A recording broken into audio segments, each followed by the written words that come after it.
as the seas. He brought streams out of a rocky crag and made water flow down like rivers. But they continued to sin against him, rebelling in the desert against the Most High. They willfully put God to the test by demanding the food they craved. They spoke against God, saying, "Can God spread a table in the desert?" When he struck the rock, water gushed out and streams flowed abundantly. But can he also give us food? Can he supply meat for his people? When the Lord heard them, he was very angry. His fire broke out against Jacob, and his wrath rose against Israel, for they did not believe in God or trust in his deliverance. Yet he gave a command to the skies above and opened the doors of the heavens. He rained down manna for the people to eat. He gave them the grain of heaven. Men ate the bread of angels. He sent them all the food they could eat. He let loose the east wind from the heavens and led forth the south wind by his power. He rained meat down on them like dust, flying birds like sand on the seashore. He made them come down inside their camp, all around their tents. They ate till they had more than enough, for he had given them what they craved. But before they turned from the food they craved, even while it was still in their mouths, God's anger rose against them. He put to death the sturdiest among them, cutting down the young men of Israel. In spite of all this, they kept on sinning. In spite of his wonders, they did not believe. So he ended their days in futility and their years in terror. Whenever God slew them, they would seek him. They eagerly turned to him again. They remembered that God was their rock, that God Most High was their Redeemer. But then they would flatter him with their mouths, lie to him with their tongues. Their hearts were not loyal to him. They were not faithful to his covenant. Yet he was merciful. He forgave their iniquities and did not destroy them. Time after time he restrained his anger and did not stir up his full wrath.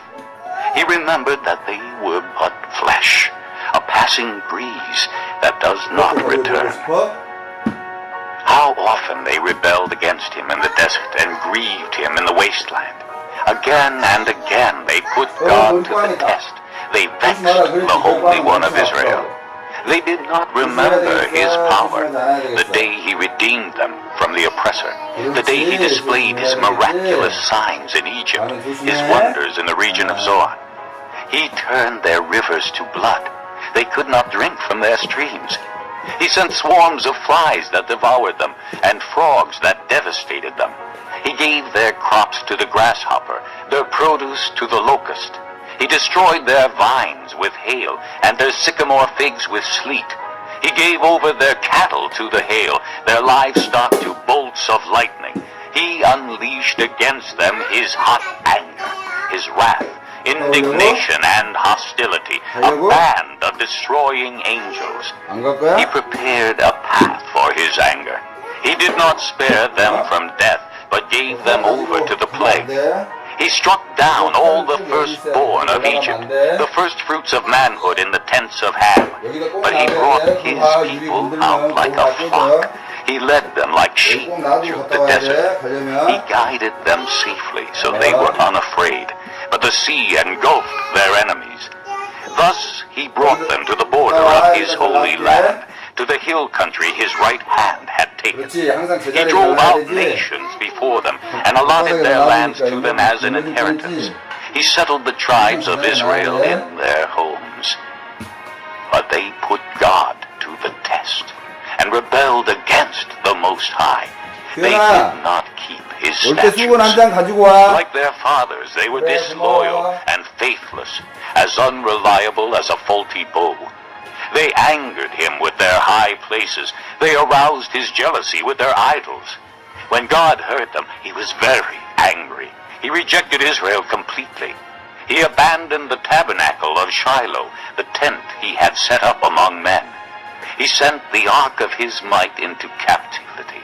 his splendor into the hands of the enemy. He gave his people over to the sword.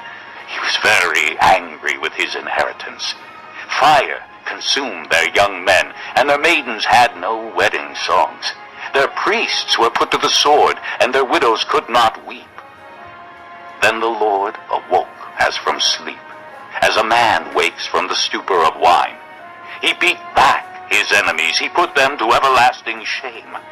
Then he rejected the tents of Joseph. He did not choose the tribe of Ephraim, but he chose the tribe of Judah, Mount Zion, which he loved. He built his sanctuary like the heights, like the earth that he established forever. He chose David, his servant, and took him from the sheep pens. From tending the sheep he brought him to be the shepherd of his people Jacob, of Israel his inheritance. And David shepherded them with integrity of heart. With skillful hands he led them. Psalm 78, a maskil of Asaph. O my people, hear my teaching. Listen to the words of my mouth. I will open my mouth in parables. I will utter hidden things, things from of old, what we have heard and known, what our fathers have told us. We will not hide them from their children. We will tell the next generation the praiseworthy deeds of the Lord, his power, and the wonders he has done. He decreed statutes for Jacob, and established the law in Israel, which he commanded our forefathers to teach their children, so the next generation would know them, even the children yet to be born, and they in turn would tell their children. Then they would put their trust in God, and would not forget his deeds, but would keep his command.